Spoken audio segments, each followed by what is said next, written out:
नमस्कार दोस्तों, ज्ञान मीमांसा के यूट्यूब चैनल में आप सभी का स्वागत है। जैसे कि हम CGPSCP 2024 को टारगेट करके छत्तीसगढ़ विशिष्ट अध्ययन HR पब्लिकेशन की पुस्तक को पढ़ रहे हैं, उसी का हम एवरी संडे वीकली देंगे, जिसमें हम CGPSC प्रीलिम्स में पूछे गए प्रश्नों का एनालिसिस कर उसे सॉल्व करते जाएंगे। इस MCQ सीरीज में हमने एक वीडियो पहले ही अपलोड कर चुका है, जिसमें छत्तीसगढ़ का सामान्य परिचय, छत्तीसगढ़ की स्थिति, विस्तार और सीमाएं संबंधी इन सब टॉपिकों को कवर करके MCQ क्वेश्चन किया है। अब इस सेकंड वीडियो में हम छत्तीसगढ़ की भूगर्भिक संरचना और प्राकृतिक विभाजन से संबंधित पूछे गए प्रश्नों को देखेंगे और उनके संबंध में और अन्य तथ्य को समझते हुए प्रश्नों को हल करेंगे। तो चलिए वीडियो की शुरुआत करते हैं। इससे पहले अगर आपने इससे पहले की वीडियो नहीं देखे हैं तो आप हमारे ज्ञान मीमांसा के चैनल में जाके प्लेलिस्ट बना हुआ है, जाके देख सकते हैं। तो चलिए पहले प्रश्न देखते हैं। तो पहला प्रश्न है, छत्तीसगढ़ की भूगर्भिक संरचना में निम्नलिखित में से किन दो सेल समूहों का विस्तार सबसे अधिक है? तो अब भूगर्भिक संरचना में हमने सेल समूहों को छत्तीसगढ़ में कितने प्रकार के सेल समूह पाए जाते हैं? 6 प्रकार के सेल समूह पाए जाते हैं, जिसमें से सबसे पहला कौन होता है? आर्कियन। इसे याद किया था आधा कवि गोद में, इस ट्रिक से याद किया था, जिसमें आर्कियन, धा धारवाड़, क कडप्पा, वी विंध्यन, गो गोंडवाना को दर्शाता है और द दक्कन ट्रैप को। तो इसे देखिए, सबसे ज्यादा विस्तार अभी हम देखे थे विस्तार, तो 50% क्षेत्र में लगभग आर्कियन का है और कडप्पा का 25 से 30% क्षेत्रफल में इसका विस्तार है। तो ऑप्शन के आधार पर ऑप्शन ए इसका सही उत्तर हो जाएगा, आर्कियन और कडप्पा। ठीक, अब अगला देखते हैं। चलिए, उससे पहले यहाँ एक्सप्लेनेशन सब कुछ का दे दिया गया है, एक बार एक्सप्लेनेशन को देख लीजिए। तो देखिए, आर्कियन का 50% क्षेत्र में है, कडप्पा का 25 से 30% क्षेत्र में है, गोंडवाना सेल समूह का 17% में है, दक्कन ट्रैप का लगभग 5% में, धारवाड़ सेल समूह 3% में और विंध्यन सेल समूह सबसे कम 0.005% में है। तो आप इनके विस्तार को बढ़ते क्रम में घटते क्रम में जमाने को भी पूछा जा सकता है। तो आपको याद रखना है, इनके क्षेत्र विस्तार के आधार पर भी पूछा जा सकता है और इनके सेल समूहों के निर्माण के आधार भी पूछा जा सकता है, उनका क्रम। तो इस प्रकार से आप याद रखेंगे कैसे। ये है क्षेत्रफल के आधार पे और निर्माण के आधार पे हमने इससे पहले जो ट्रिक बनाया है, उससे पहले आर्कियन, फिर धारवाड़, फिर कडप्पा, विंध्यन, गोंडवाना, फिर दक्कन ट्रैप का निर्माण हुआ है। चलिए अगला प्रश्न देखते हैं। यह प्रश्न जो है CGPSC प्री 2020 में पूछा गया है। प्रश्न क्या है, बीजापुर जिले में किस समूह की चट्टानें पाई जाती है? तो ऑप्शन पहला दिया है कडप्पा सेल समूह, ऑप्शन बी है गोंडवाना, ऑप्शन सी है धारवाड़, ऑप्शन डी है विंध्यन। तो देखिए, बीजापुर जिला में पूछा गया है, तो बीजापुर अर्थात बस्तर संभाग। तो बस्तर संभाग में कौन से प्रकार के चट्टानें पाए जाते हैं? तो बस्तर संभाग में मुख्य रूप से 2 ही प्रकार के दिखाई देते हैं। कौन कौन से? एक तो आर्कियन दिखाई देगा, आर्कियन, और दूसरा धारवाड़ दिखाई देगा। मुख्य रूप से ये 2 प्रकार के दिखाई देते हैं। तो देखिए, पहला कडप्पा सेल समूह, तो ये नहीं होगा। गोंडवाना सेल समूह ये भी नहीं होगा, क्योंकि ये बघेलखंड के पहाड़ क्षेत्र में दिखाई देते हैं। धारवाड़ हो सकता है और विंध्यन नहीं होगा। तो यहाँ ऑप्शन के आधार पर धारवाड़ सेल समूह ही बस दिखाई देगा बीजापुर जिले में।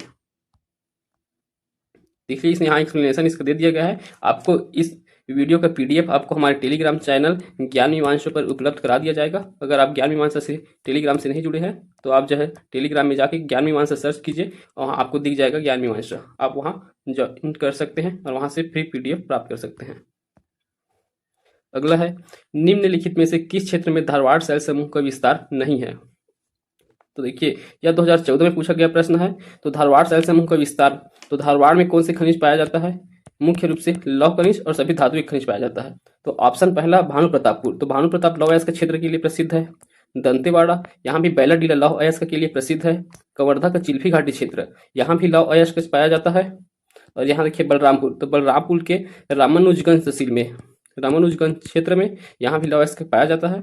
तो ये सभी ऑप्शन में धारवाड़ सेल समूह होंगे, क्योंकि वहाँ लौह अयस्क पाया जा रहा है। तो एकमात्र यहाँ दिया ऑप्शन में है कोरिया, तो कोरिया यहाँ कौन सा? गोंडवाना सेल समूह पाया जाता है और यहाँ गोंडवाना सेल समूह पाया जाता है।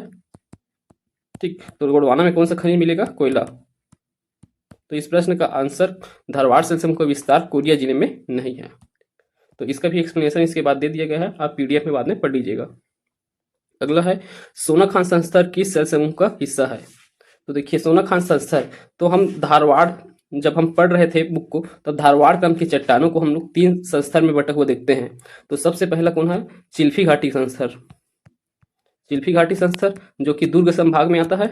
ठीक, संभाग वाइज इसका डिवीजन विस्तार भी देखे थे दुर्ग संभाग में। दूसरा देखे थे यही सोनाखान संस्तर, यह रायपुर संभाग के अंतर्गत आता है, बलौदा बाजार में। और तीसरा देखे थे हम बैलाडीला या बस्तर संस्तर, यह बस्तर संभाग के अंतर्गत आता है।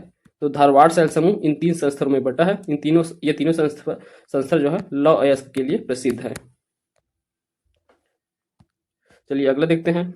डोंगरगढ़ के समीप पाए जाने वाली गुलाबी रंग की ग्रेनाइट चट्टानें किस शैल समूह का हिस्सा है? तो देखिए यहाँ पूछा गया है ग्रेनाइट चट्टानें, और वो भी कहा डोंगरगढ़ के आसपास, उसका रंग होता है गुलाबी, तो वह जो है आर्कियन का है। आर्कियन को हम इसके 3 चट्टानें पाए जाते हैं। एक तो ग्रेनाइट चट्टान हो गया जो पूछा गया है क्वेश्चन में, ग्रेनाइट चट्टानें, नीस चट्टानें और शीश चट्टानें।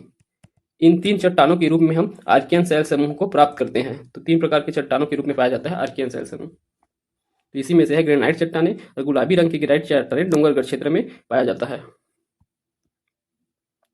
तो इसका एक्सप्लेनेशन यहाँ दिया गया है, इसे आप पीडीएफ में पढ़ सकते हैं। अगला, छत्तीसगढ़ में कडप्पा शैल समूह की कौन सी श्रृंखला विद्यमान है?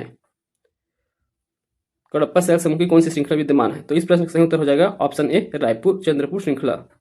देखिए, तो कडप्पा शैल समूह 2 श्रृंखला में प्राप्त होता है। एक रायपुर जो कि नीचे ऊपरी रायपुर क्षेत्र के रूप में जाना जाता है, ऊपरी रायपुर, और निचली चंद्रपुर। ठीक, रायपुर से चंद्रपुर तक फैला हुआ है कडप्पा शैल समूह का। तो ये 2 श्रृंखला में प्राप्त होता है, ऊपरी रायपुर और निचली चंद्रपुर। चलिए अगला देखते हैं। छत्तीसगढ़ में पाए जाने वाली चूना पत्थर किस समय की है? तो छत्तीसगढ़ में चूना पत्थर दो शैल समूहों से प्राप्त होता है। एक तो है कडप्पा शैल समूह और दूसरा है विंध्यन शैल समूह। तो देखिए यहाँ ऑप्शन में कडप्पा दिया ही नहीं है, तो कडप्पा को नहीं लेंगे। अब विंध्यन के भी 2 प्रकार के विंध्यन पाए जाते हैं, एक निम्न विंध्यन और दूसरा ऊपरी विंध्यन। तो छत्तीसगढ़ में जिस विंध्यन से चूना पत्थर प्राप्त किया जाता है वह है निम्न विंध्यन। छत्तीसगढ़ में सिर्फ निम्न विंध्यन का ही कुछ मात्रा में विस्तार देखा जाता है, ऊपरी विंध्यन का विस्तार छत्तीसगढ़ में नहीं है। तो इस प्रश्न का सही उत्तर हो जाएगा ऑप्शन ए। निम्नलिखित में से किस शैल समूह का विकास एवं निर्माण नदियों के निक्षेप से हुआ है? तो नदियों के निक्षेप से किसका निर्माण हुआ है? देखिए, तो जुरासिक काल में जीव जंतुओं के इनके अवशेष के जमने के बाद नदियों के द्वारा उसका निक्षेप से किसका गोंडवाना शैल समूह का निर्माण होता है। तो गोंडवाना जो है जीव जंतुओं को अवशेषों को नदियों के रूप में बहा कर लाते हैं, उससे गोंडवाना शैल समूह का निर्माण हुआ है। इस कारण जो है यह जीवाश्म युक्त शैल समूह है। ठीक, तो यहाँ जीवाश्म के रूप में कोयला और बरेल खनिज का प्राप्ति होता है, कोयला और बेरिल। ठीक, तो इतना याद रखेंगे आप। इसका एक्सप्लेनेशन यहाँ दिया गया है। छत्तीसगढ़ प्रदेश में किस शैल समूह का निर्माण दरारी ज्वालामुखी से निकले बेसाल्ट युक्त लावा से हुआ है? तो बेसाल्ट लावा से निर्माण किसका हुआ है? तो बेसाल्ट लावा, इसे हम कई बार अच्छे से याद किए थे, बेसाल्ट लावा से दक्कन शैल समूह का निर्माण हुआ है। ठीक, दक्कन से बेसाल्ट लावा, और इसी दक्कन से 2 मिट्टियों का निर्माण होता है, एक काली मिट्टी का और दूसरा लेटेराइट मिट्टी का। ठीक, तो इसको याद रखना आपको। अब यहाँ 2 सूची दिया गया है। सूची 1 में शैल समूह दिया गया है और सूची 2 में वहां प्राप्त होने वाले खनिज दिए गए हैं। तो देखिए, पहला दक्कन ट्रैप है, तो दक्कन ट्रैप में कौन से खनिज पाए जाते हैं? 3 बॉक्साइट खनिज। तो कौन से ऑप्शन में है? तो 1 और 3 ऑप्शन 1 में है, तो पहले से ही बन जाएगा। मिलान करके देखना है, जो जो आपको याद है उसको पहले मिलाना है। फिर आर्कियन निस चट्टान के रूप में प्राप्त होते हैं। कडप्पा में चूना पत्थर पाया जाता है, धारवाड़ में टीन पाया जाता है। और यहाँ एक और कुछ का नहीं दिया गया है, कोई गोंडवाना को नहीं दिया गया है। तो गोंडवाना में क्या पाया जाता है? गोंडवाना में कोयला खनिज पाया जाता है। ठीक, तो ऑप्शन ए इसका सही उत्तर हो जाएगा। तो ये जो है 10 क्वेश्चन हमने किससे किए? भूगर्भिक संरचना से।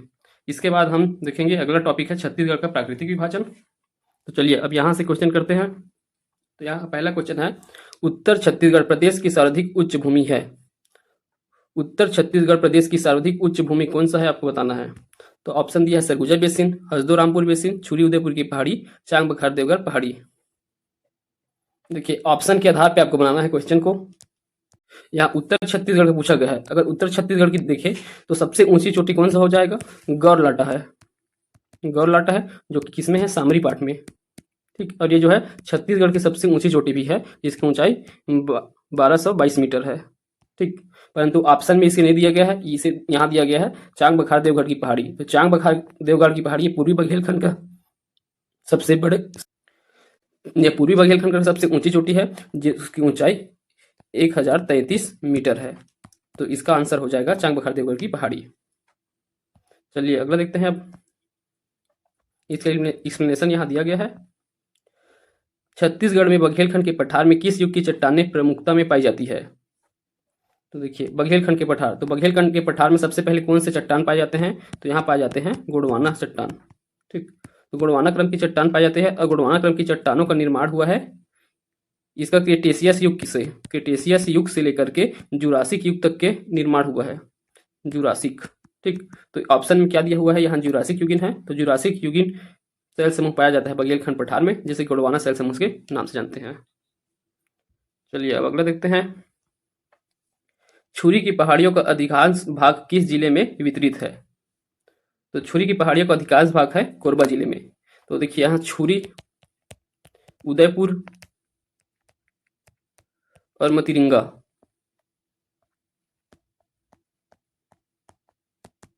ये तीन नाम से पर्वत श्रृंखलाएं बने हुए हैं जो कि उत्तरी छत्तीसगढ़ क्षेत्र में है। जो सरगुजा, ये कहाँ तक है? कोरबा से लेकर के सरगुजा होते हुए रायगढ़ तक इसका विस्तार देखने को मिलता है। छुरी, उदयपुर, मतिरिंगा की पहाड़ी का कोरबा से रायगढ़ तक के विस्तार है। तो देखिए सब इसमें से तीनों पहाड़ जो है तीनों अलग अलग जिलों में पड़ते हैं। इसके जो मेजर हिस्सा है, अधिकांश भाग, तो छुरी उदयपुर की पहाड़ियों का अधिकांश भाग, सर्वाधिक भाग जो है कोरबा जिले में देखने को मिलता है। सर्वाधिक विस्तार है छुरी कोरबा में। और उदयपुर का सर्वाधिक विस्तार देखने को मिलता है रायगढ़ जिले में। और मतिरिंगा का सर्वाधिक विस्तार देखने को मिलता है सरगुजा जिले में। ठीक, तो इस प्रकार आपको याद रखना है, ऐसे ही याद रखेंगे। ठीक, तो यहाँ छुरी की पहाड़ियों को पूछा गया है तो कोरबा में सर्वाधिक विस्तार है। अगला यहाँ इसका डिटेल दिया गया है, आप एक बार पढ़ सकते हैं। अगला है छुरी उदयपुर पहाड़ियों का विस्तार है। तो अभी हम पढ़े हैं छुरी उदयपुर की पहाड़ियों का विस्तार कोरबा से लेकर रायगढ़ तक है। तो ऑप्शन बी, कोरबा से रायगढ़ तक का विस्तार देखने को मिलता है। अगला है किस जिले में सीता लेखनी पहाड़ है? तो सीता लेखनी का पहाड़ है सूरजपुर जिले में। सीता लेखनी पहाड़ी को और किस नाम से जानते हैं? आप इसे कमेंट बॉक्स में कमेंट करके बताएंगे सीता लेखनी पहाड़ी को और किस नाम से जानते हैं। चलिए यहाँ एक्सप्लेनेशन दिया गया है। तो देखिए सीता लेखनी पहाड़ी, इसका वास्तविक स्थिति जो है सूरजपुर जिले में है। इस पहाड़ी श्रृंखला को कोरिया जिले में मुंजडोली पहाड़ी, बलरामपुर जिले में जोबा पहाड़, जिल्हा पहाड़ कहा जाता है। तो जोबा पहाड़, जिल्हा पहाड़ और मुंजडोली पहाड़ इसी सीता लेखनी पहाड़ी का ही विस्तार है। अगला है रामगिरी की पहाड़ी किस पर्वत श्रृंखला का भाग है? ये रामगिरी पहाड़ी कौन सा है? रामगढ़ के पहाड़ के नाम से भी जानते हैं इसे, रामगढ़ का पहाड़। ठीक, रामगढ़ पर्वत। तो यह किसका हिस्सा है? तो यह सतपूर्णा पर्वत का हिस्सा है। ठीक, यहाँ एक्सप्लेनेशन दिया गया है, आप देख सकते हैं। सरगुजा जिले में है, यहाँ सरगुजा जिले में है। और इसी रामगढ़ की पहाड़ी में विश्व के सबसे प्राचीनतम नाट्यशाला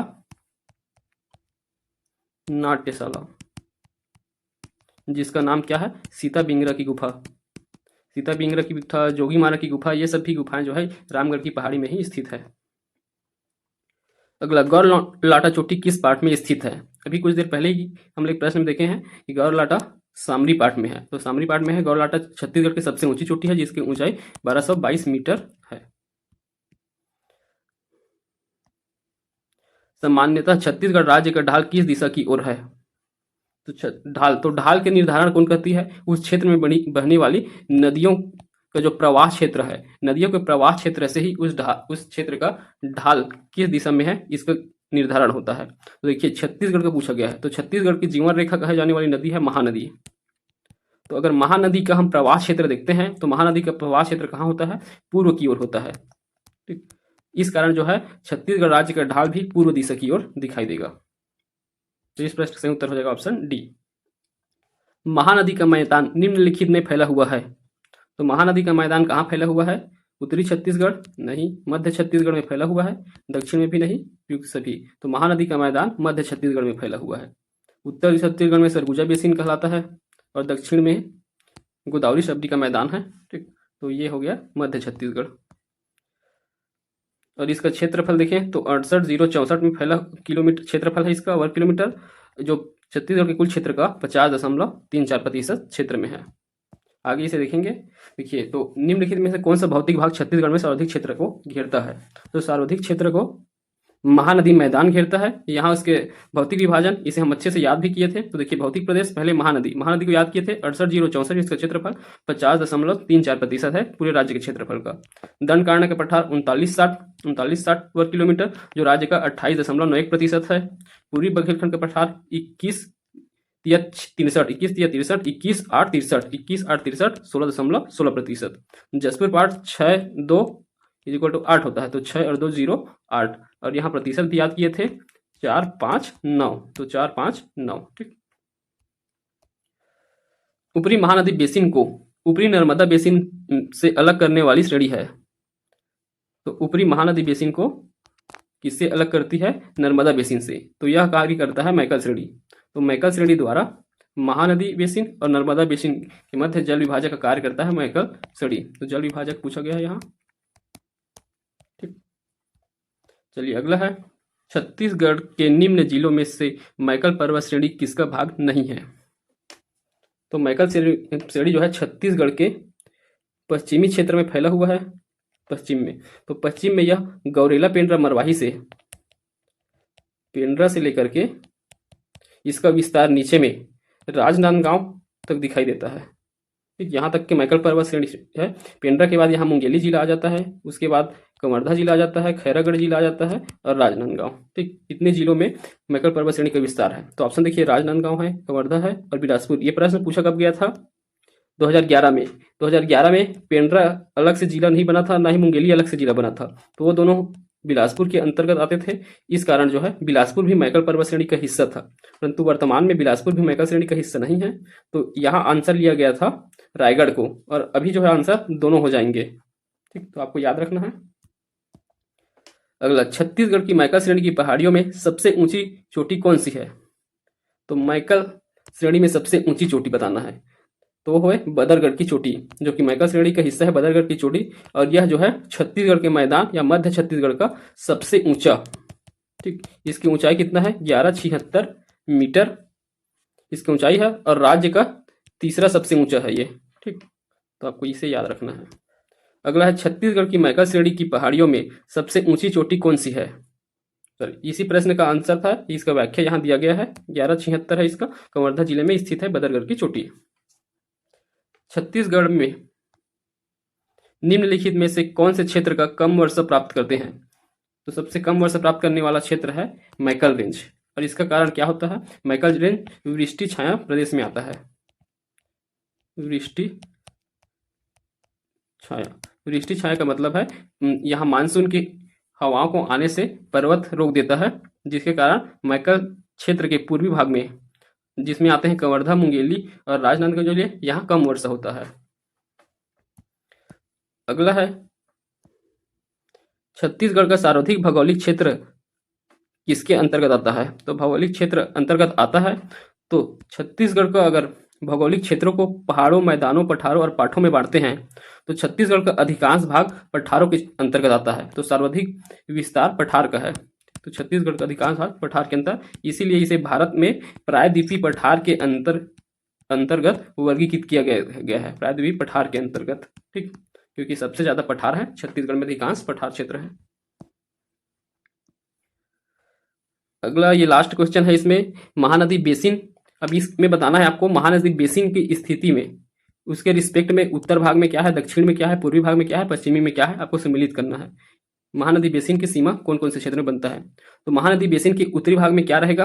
तो उत्तर में है बघेलखंड, सरगुजा का पठार उत्तर में, अर्थात ए का क्या हो जाएगा? 3। तो ए का 3 किस में है? ऑप्शन ए बस में। तो ऑप्शन ए जो है आंसर हो जाएगा। और दक्षिणी भाग देखिए, तो दक्षिणी में दंडकारण्य का पठार, पूर्वी भाग में है उड़ीसा की पहाड़ी, पश्चिमी भाग में मैकल श्रेणी। ठीक, तो इस प्रकार जो है इस प्रश्न का सही उत्तर हो जाएगा ऑप्शन ए। तो इस प्रकार के क्वेश्चन जो है यहाँ से पूछे जाते हैं प्राकृतिक विभाजन से। ठीक, तो ऐसी जो है हम आगे के टॉपिक को भी पहले पढ़ेंगे, उसके बाद हम प्रत्येक संडे को पूरे हफ्ते भर में जो भी पढ़े रहेंगे उन सभी टॉपिकों का हम एमसीक्यू क्वेश्चन सॉल्व करेंगे जो छत्तीसगढ़ लोक सेवा आयोग द्वारा किसी न किसी एग्जाम में पूछे गए हैं। तो ऐसे प्रश्नों को हम अच्छे से पढ़ेंगे। अगर आपको वीडियो पसंद आ रहा है तो आप हमारी वीडियो को लाइक करें, शेयर करें, सब्सक्राइब करें चैनल को। Thank you.